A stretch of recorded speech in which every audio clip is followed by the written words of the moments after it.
in 2011.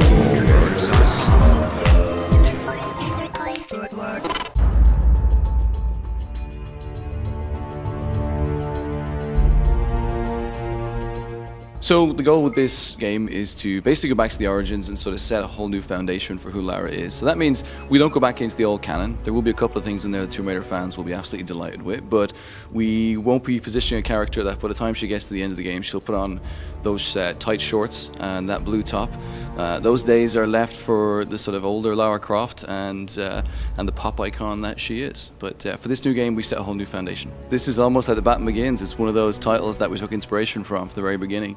It's how we break the character down in the first third of the game and sort of show a different side to her and ultimately help redefine her both sort of mentally and physically all the way through.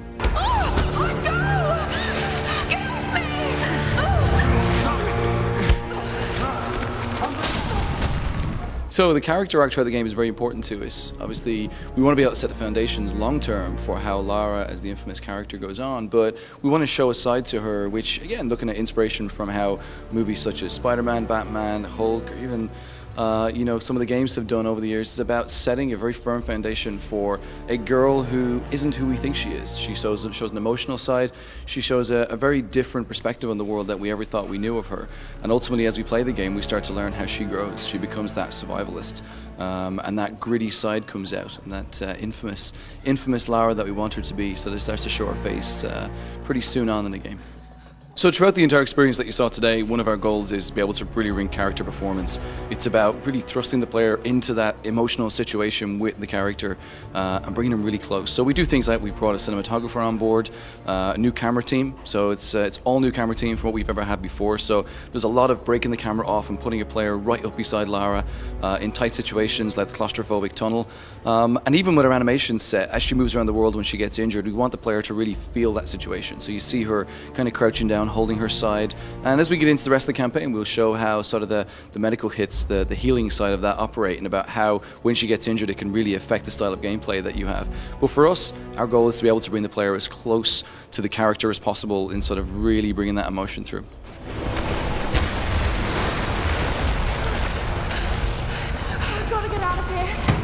So the three core pillars of the Tomb Raider experience is about smart, resourceful Lara. It's about sort of teaching the player about the building blocks of how physics and how the dynamics of the world operate. So in what you've seen today, it's all about sort of teaching the player earlier on about fire, for instance, and about how fire is a very important asset, but obviously it gets put out by water.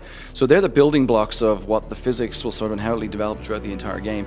In terms of exploration, in the past, we've also had a very linear experience. So that binary jumping from ledge to ledge, and you have to be very, very tight and specific about what you do. Now, we're not an open world game because we want to be able to tell that direct, emotional, immersive story. So what we've done is we create a system which are all sort of non-linear hubs.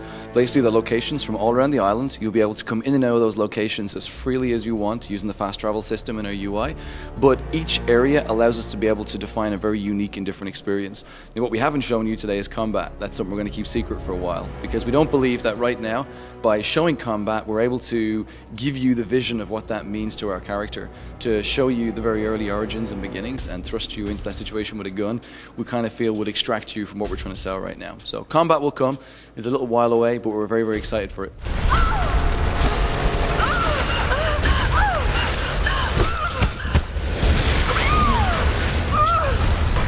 So what you saw today, we showed you a little bit of survival instinct. Survival instinct is going to be a cool factor to the game. So easiest way to explain it is, imagine when you play Batman Arkham Asylum and you hit detective mode. It gave you a sort of snapshot of the world, a little bit of insight into things that you may or may not have realized. For us, it's all about sort of those building blocks. So the two sections that we showed you today, we showed you how fire works as a physic, and when you hit survival instinct, you were able to see all the flammable objects.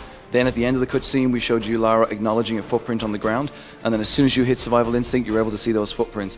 Ultimately, you become less reliant on using survival instinct as you play through the game, but at this early stage, it's about sort of really setting the foundation of how the style of game we're going to create.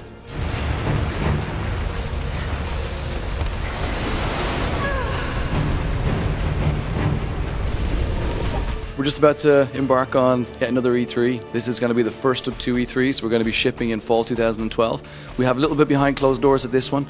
We're very excited to hear what people think. We've had quite a long run up to this, and we're planning to bring the game out on Xbox 360, PlayStation 3, PC, and hopefully also for Mac.